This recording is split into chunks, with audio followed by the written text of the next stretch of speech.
हुई हैं।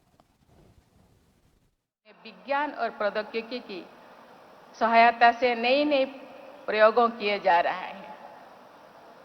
कला और संस्कृति के क्षेत्र में भी टेक्नोलॉजी का अपनाया जा रहा है। इंटरनेट के माध्यम से नई और युवा कलाकार की प्रतिभा भी देश के कोने कोने तक फैल रहे हैं।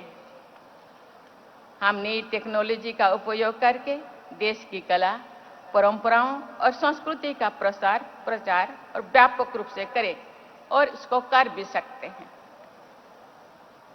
हम सबको भारत की संपन्न और समृद्ध संस्कृति पर गर्व होना चाहिए।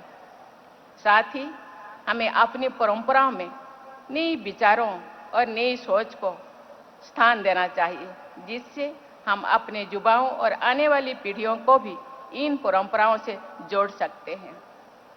हमारे युवा और बच्चे देश की अनमोल विरासत के महत्व को समझे, ये बहुत आवश्यक है।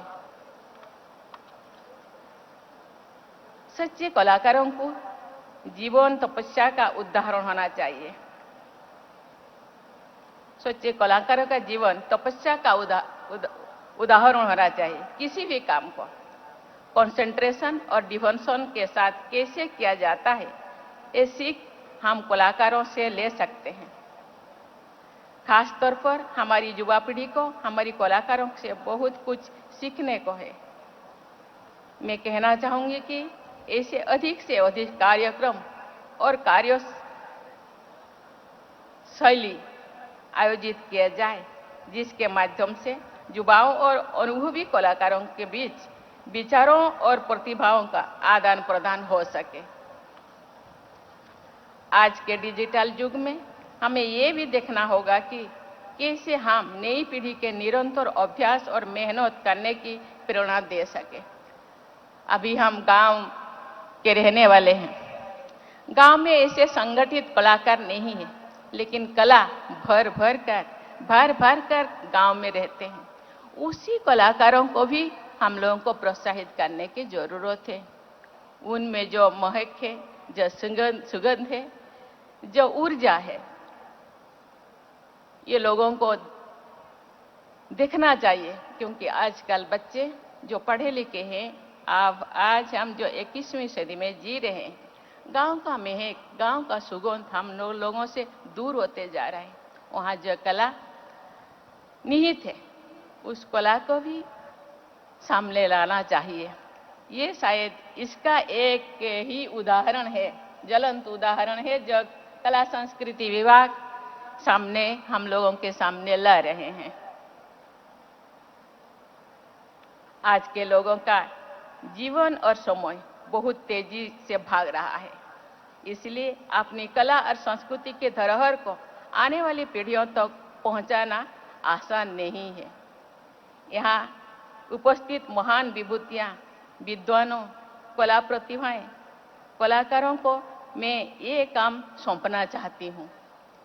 ये गांव-गांव में जो कला प्रतिभा है, जाकर ढूंढे, देखे, संजोए और लोगों के सामने लाए। जो नया युवा पीढ़ी है, मुझे लगता है उनको अच्छा लगेगा। आजकल हम पश्चिमी दिशा में ज्यादा नजर डालते हैं, लेकिन खुद के अंदर कला खुट भरी है, उसको भी देखना चाहिए। आप सबको मिलकर ऐसे उपाय और तकनीकी निकालनी होगी, जिससे आज के लोग, खासकर युवा और बच्चे, अपने समय का सदुपयोग करें और कला संस्कृति को समझने में और सीखने के लिए प्रयास करें तथा निपुणता के लिए अभ्यास भी करें। मुझे पूरा विश्वास है कि आप जरूर इस और ध्यान देंगे और राष्ट्र की संपन्नता और समृद्धि को और बढ़ाएंगे। देवियों और स्वजनों, हम जानते हैं कि परिवर्तन जीवन का नियम है, परिवर्तन होना जरूरी है। कलाओं, परंपराओं को और समृद्धि में भी, संस्कृति में भी समय के साथ परिवर्तन आता ही है। कला शैली रहन सहन का ढंग, वेशभूषा, खान पान सौम्य समय के साथ बदलाव आना स्वाभाविक है, लेकिन कुछ बुनियादी मूल्यों और सिद्धांतों पीढ़ी दर पीढ़ी आगे चलते रहना चाहिए। तभी भारतीयता को हम जीवित रख सकते हैं। भारत जो विशेष गुण है, भारतीयता को संजो के रखने के लिए इसी तरह हम लोगों को प्रयास करना चाहिए।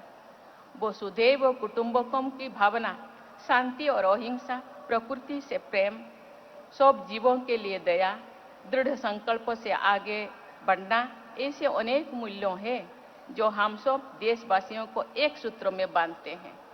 आज भारत विश्व भर में अपनी नई पहचान बना चुका है, जिसमें आधुनिक सोच को अपनाने के साथ साथ परंपराओं और संस्कृति को सहेजने की क्षमता है। मैं एक बार फिर आज आपको राष्ट्रीय संस्कृति महोत्सव के आयोजन के लिए बहुत बहुत बधाई और शुभकामनाएं देती हूँ और इसकी सफलता की कामना करती हूँ। आप सबका जीवन उद्देश्यपूर्ण हो और भविष्य मंगलमय हो, इसी कामना के साथ मैं अपनी वाणी को विराम देती हूँ। जय हिंद, जय भारत, जय कला और संस्कृति। बहुत बहुत आभार माननीय राष्ट्रपति महोदय का उनके इस प्रेरक संबोधन के लिए। कला और संस्कृति विषय